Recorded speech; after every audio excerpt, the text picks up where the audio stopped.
Talk capital group के founder प्रशांत खेमका साहब हमारे साथ कार्यक्रम में शामिल हो रहे हैं। प्रशांत सर, स्वागत है आपका। बहुत बहुत धन्यवाद जी बिजनेस के लिए आपने समय निकाला। सबसे पहले तो नए साल में आपसे मुलाकात पहली बार हो रही है, बहुत बहुत शुभकामनाएं सर। और बजट के साथ ही करते हैं शुरुआत। क्या कुछ चाहता है बाजार इस बजट से? क्या हो कि बाजार को लगे कि हाँ ये बजट अच्छा है? अनिल जी, सबसे पहले धन्यवाद मुझे कार्यक्रम पे बुलाने का, और आपको भी और आपके दर्शकों को भी बहुत बहुत शुभकामनाएं। बजट से देखिए, लोगों की कई स्पेसिफिक एंड विभिन्न स्पेसिफिक डिमांड्स होती है एंड एक्सपेक्टेशंस होती है। सबसे पहले तो मैं ये कहना चाहूंगा कि अगर बजट बहुत ही स्ट्रांग होता है या बहुत ही कमजोर होता है तो बजट पे उसका असर पड़ता है। अदरवाइज एक दो दिन में मार्केट भूल जाता है बजट के बारे में और फिर अपनी चाल पे चलने लगता है। एज एन इन्वेस्टर, चाहे फॉरेन इन्वेस्टर हो या डोमेस्टिक इन्वेस्टर हो, इन्वेस्टर्स को ये चाहिए कि देश की प्रगति हो। जितनी फास्ट प्रगति होगी उतना ज्यादा उत्पादन बढ़ेगा, उद्योग बढ़ेगा और मुनाफा भी साथ साथ बढ़ेगा। तो ईज ऑफ डूइंग बिजनेस का जो ये निरंतर, मैं स्पेसिफिक डिमांड्स पे नहीं फोकस करके ओवरऑल अगर कहूं तो जो ईज ऑफ डूइंग बिजनेस पे सरकार का पिछले 7 सालों में जो निरंतर ध्यान रहा है और बहुत प्रगति हुई है इंडिया में उस मामले में। आपको वर्ल्ड बैंक रैंकिंग्स जैसे पता ही है, 130 के पीछे थी अपनी, अभी 63वें स्थान पे है। पर अभी भी बहुत कुछ काम उसमें बाकी है। 63वें स्थान पर होना कोई ऐसे आराम या यहाँ पर रुकने का कोई अपने को कंफर्ट नहीं मिलना चाहिए, क्योंकि जैसे क्रिकेट में हमें हर टाइम यही कहता हूं कि क्रिकेट में अपने दूसरे स्थान पे भी होना अपने को मंजूर नहीं होता। तो ईज ऑफ डूइंग बिजनेस जो कि लोगों की लाइवलीहुड्स पे डायरेक्टली रिलेट करता है, उसमें 63वें स्थान पे दुनिया में 63वें स्तर पर होना भी कोई कंफर्टिंग बात नहीं है। तो उस पर निरंतर सरकार आगे कदम उठाती रहे, वही इन्वेस्टर्स की मेन आशा रहेगी। एंड इसमें कोई ऐसा डिफिकल्ट काम करने का भी ऐसा नहीं है। जैसे काफी रिस्ट्रिक्शंस है आज भी निवेशकों पे, फॉरेन निवेशकों पे काफी रिस्ट्रिक्शंस है ऑन इन्वेस्टमेंट इन इंडिया। हालांकि बहुत कम हुए पिछले कई सालों में, बट अभी भी बहुत है। तो वो धीरे धीरे जो उसी दिशा में आगे बढ़ते रहे तो that would be a positively taken. Market उसे बहुत पॉजिटिवली लेगी, जैसे लास्ट ईयर भी काफी पॉजिटिवली लिया। बहुत ही बढ़िया। तो ईज ऑफ डूइंग बिजनेस, एकदम इंटरेस्टिंग बात आपने कही कि ये एक ऐसा मुद्दा है। और सब एग्जांपल बड़ा पसंद आया प्रशांत जी मेरे, जब क्रिकेट में नंबर 2 आते तो ये बिल्कुल बात सही है आपकी, बर्दाश्त नहीं होता। तो फिर ये तो उससे बड़ी चीज है, बिल्कुल हमें नंबर 1 की तरफ लंबा रास्ता।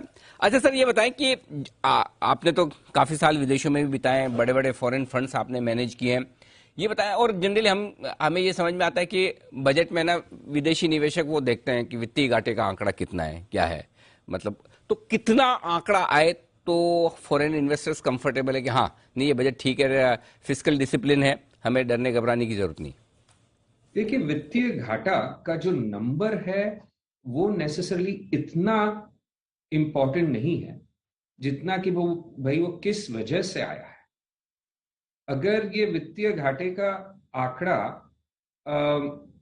हाई होता है क्योंकि समझो सरकार बहुत ही पॉपुलिस्ट मेजर्स में उसे स्पेंडिंग करती है, तो एक उसका अलग महत्व रहता है।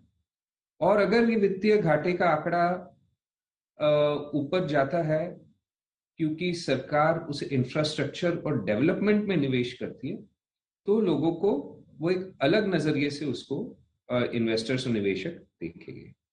तो मेरे हिसाब से ये सरकार ने काफी कंट्रोल रखा है वित्तीय घाटे पे।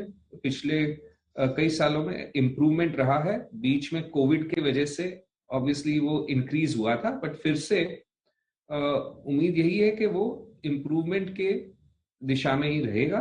और अगर समझो कि कम ज्यादा हुआ भी तो एनालाइज करना पड़ेगा, विश्लेषण करना पड़ेगा कि किस कारण से है। अगर निवेश कर रहे हैं फ्यूचर ग्रोथ के लिए, निवेश कर रहे इंफ्रास्ट्रक्चर और डेवलपमेंट में, एजुकेशन में, जो सब आगे बढ़कर ग्रोथ को फायदा करेगी, इकोनॉमी को फायदा करेगी, तो उससे निवेशकों को जरा भी नेगेटिव व्यू नहीं रहेगा। अगर पॉपुलर मेजर्स में बांटे जाएंगे तो जरूर निवेशकों को, और अगर वित्तीय घाटा साथ में ऊपर जाएगा तो निवेशकों को कुछ नेगेटिव फीलिंग हो सकती है। बट अगेन मैं ये स्ट्रेस करूंगा कि वित्तीय घाटा थोड़ा ऊपर थोड़ा नीचे होने से इतना ज्यादा असर नहीं पड़ता, और भी कई चीजें हैं बजट में जो निवेशक अच्छा प्रशांत जी, एक चीज और बताएं जी, ये बताएं कि बजट के पहले ही चूंकि एक अच्छा साइजेबल करेक्शन आ गया थोड़ा मार्केट में, तो क्या उम्मीद रखी जाए कि बजट के बाद तेजी का व्यू बनेगा? ग्लोबल मार्केट्स को देखते हुए और बजट को देखते हुए बाजार पे क्या व्यू है सर?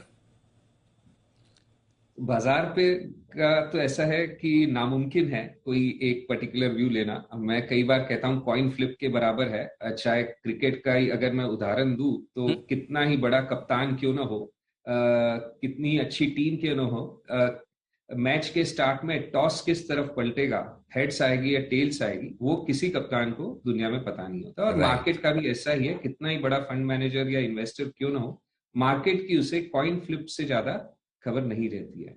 हैविंग सेड दैट, पिछले 2 सालों में मार्केट 50% ऊपर बढ़ा है, और अभी करेक्शन जो आया है वो करीब करीब सिर्फ 5-1% का आया है। तो कोई ऐसा बड़ा, आप भी मार्केट में इतने दशकों से आपने बहुत ज्यादा उतार चढ़ाव देखा ही है, और कई दर्शकों ने भी देखा है। बट हाँ, जो नए दर्शकों में जो नए निवेशक है उनको शायद ये करेक्शन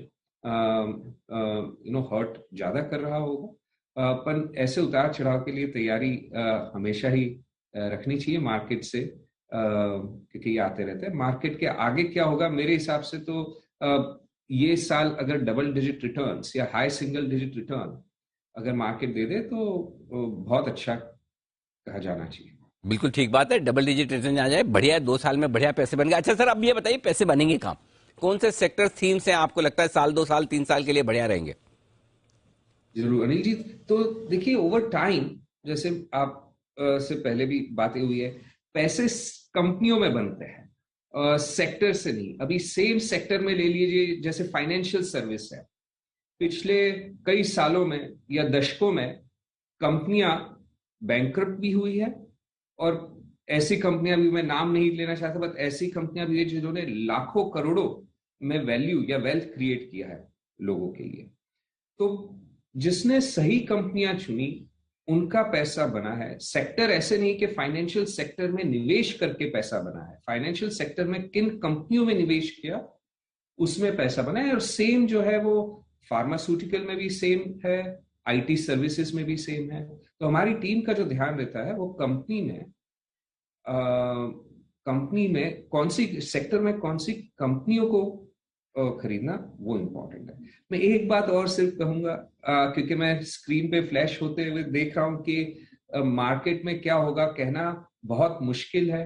मैं एक उसमें करेक्शन ऑफर करूंगा कि बहुत मुश्किल वो काम होता है अनिल जी जो किया जा सकता है या पॉसिबल हो, जो नामुमकिन है उसे बहुत मुश्किल कहना, उसकी ट्रिवियलाइज हो जाती है। आप बहुत स्मार्ट है प्रसाद जी, आपने आगे के लिए रास्ते बंद कर दिए कि अब हम आपको पूछ नहीं सकते कि बाजार के डायरेक्शन के बारे में बताइए। नहीं, लेकिन ये वाकई में आपका अनुभव है, और जो आप हमारे साथ शेयर कर रहे हैं कि पैसा कंपनियों में पैसा लगाकर, स्टॉक्स में पैसा लगाकर बनेगा, न कि कोई मार्केट या सेक्टर के लिहाज से। तो अगर आपके पोर्टफोलियो में वो कंपनियां हैं जहां ग्रोथ है, जहां अच्छे नतीजे हैं, जहां बिजनेस अच्छा है, तो वहां पैसा बनेगा। धन्यवाद सर, आपने समय दिया। जल्द आपसे फिर से मुलाकात होगी। बहुत बहुत शुक्रिया सर। आपका बहुत बहुत